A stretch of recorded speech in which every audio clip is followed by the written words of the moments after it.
How to download forex.com on a PC. Are you guys facing issues to download forex.com on a PC? If that's so, then this video might help you out. Without further ado, let's dive into the video. To download the forex.com desktop platform on your computer, go to forex.com website on your browser.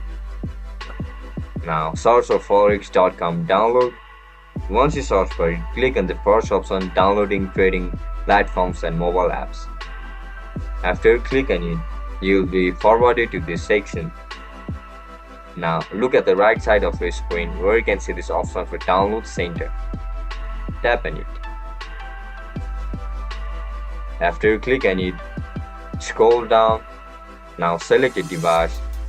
You are looking to download on your desktop, right? Just simply tap on download desktop platform. After you click on it, it will start to download on your device. Once it gets downloaded, just simply tap on install, and that's it guys. That's how you can download forex.com on your PC.